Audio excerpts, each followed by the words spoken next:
अध्याय 12वा देवी चरित्र पाठ महात्म्य ध्यान वृत्त शार्दूल विक्रीडित कांती वीज जशी मृगेंद्र वहना भासे अति भीषण कन्या खडग धरोनी ढाल करीती भावे जिचे सेवन हाती चक्र गदा धनु शर असी पाशादिकी तर्जनी दुर्गा अग्नि मयात्मिका शशीधरा नेत्रत्रया ध्यातमी.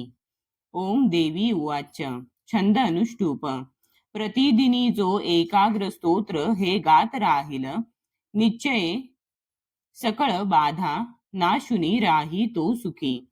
मधुकैटभ संहार महिषासूर घात जो शुंभ निशुंभ संहार प्रसंग वाचतील जे. अष्टमी चतुर्दशीशी नवमीशी मनातुनी भक्तीने एकती माझे महात्म्य अति उत्तम.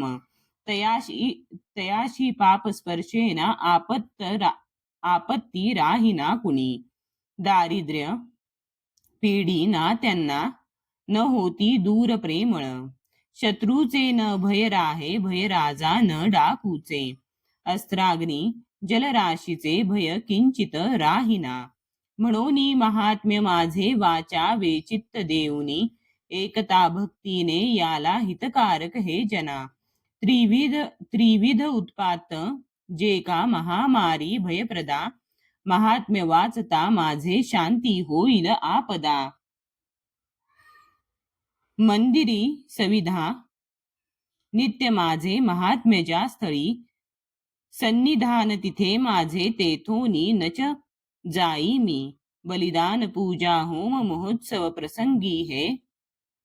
महात्म्य पाठ जे माझे एकता वाचता बरे. विधी जाणो न जाणो तो करो भाविक मत पूजा. बली पूजा होम आदी सहर्ष सेवणे मला. शरत्काली महापूजा वार्षिकी करतात जे. तेव्हा महात्म्य हे माझे भक्तीपूर्वक ऐकती. नाशती आपदा साऱ्या धनधान्य मिळे सूत. संदेह काही ना यात प्रत्यक्ष फळ हे असे.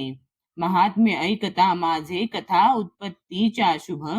पराक्रम संग्रामाचे एकता भय जातसे. श्रोत्यांच्या शत्रूचा नाश कल्याण पावतील ते. राही वंश स्वभक्तांचा आनंद रूप सर्वदा. शांती कर्मात सर्वत्र तसे दुस्वप्न दर्शनी. ग्रहाने ग्रासता कोणा महात्म्य ऐकणे बरे. भयंकर ग्रह पीडा सर्व विघ्नास शांतता. दुस्वप्न तेही सुस्वप्न होतसे पाठ हा असा. बालग्रहाने आक्रांत बालका शांती कारणे. पडता फूट मित्राशी मित्रता जुळवील हे. दुराचार्यांचा नाश करी महात्म्य श्रेष्ठ हे. राक्षस भूत पिशाच पाठ मात्रेच नाशती. माझी सर्व ही महिमा माझे सामिप्य देतसे. पशुपुष्पार्घ्य धूपादी गंधदीपादी उत्तम. विप्रांना भोजन होम अभिषेक प्रतिदिनी. अन्य भोग समर्पोनी वर्षाराधन दानत. प्रीतीने करता पुण्य माझी संतुष्टता मिळे. महात्म्य ऐकता तेची पुण्य आरोग्य देतसे. अवतार कथा माझी सर्व भूतात रक्षित. युद्ध चरित्र जे माझे नाशवी दैत्य दुर्जना. मनुष्या भयवैर्यांचे महात्म्य ऐकता नसे. तुम्ही स्तोत्र जे केले ब्रह्मर्षी कृत त्यापरी. तसे ब्रह्मकृत स्तोत्र सर्व सदहितकारक. अरण्य प्रांती एकांती वणवा लागता वना. निर्जनी डाकू शत्रूंच्या हाती सापडता वना. सिंह व्याघ्रा गजरानी येता पाठी भयप्रद. राजा क्रुद्ध वधाधाडी अथवा बंद घालित. वादळ उठुनी नाव बुडता सागरामध्ये. महासंग्रामी शास्त्रांचा मारा होता भयंकर.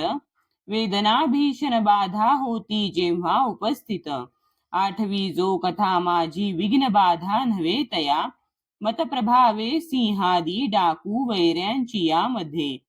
स्मरता पळती दूर विघ्ने मन महिमा अशी. ऋषीरुवाच. बोलोनी हे भगवती चंडिका चंड विक्रमा. पाहता सर्व देवांशी तेथे ती गुप्त जाहली. देवता स्वाधिकाराशी निर्भय भोगू लागल्या. यज्ञ भाग सुरा सर्वा प्राप्त होण्यास लागला. शुंभ निशुंभ देवीने मारिले दैत्य भीषण. जगद्विध्वंसी ते वधता उग्र अतुल विक्रमी. राहिले दैत्य गेले पाताळ भूमीचे वरी. राजा भगवती अंबा असुनी नित्य रूपती. जगता रक्षण्यासाठी जन्म घेई पुन्हा पुन्हा. तीच विश्वासी मोहिनी जगता जन्म देतसे.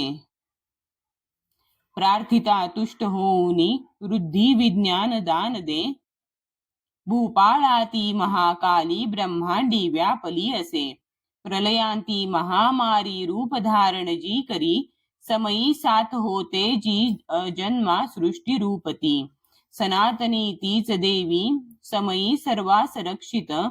अभ्युदया चिया वेळी लक्ष्मी रूपे मिळे जना. दारिद्र्य दुर्भागामागे अभावी तीच लागत. स्तुती करता पूजोनी गंध धूप फुलादिकी. देतती पुत्र संपत्ती धार्मिक बुद्धी सद्गती. श्री अच्युत विरचितायां प्राकृत भावार्थ टीकायां श्री मार्कंडेय पुराणे सावर्णिके मन्वन्तरे देवी महात्म्ये द्वादशाध्यायः. श्री कुलदेवता चरणार्पणमस्तु. उवाच 2 अर्धश्लोक 2 श्लोक 37 एकूण 41 संपूर्ण 671.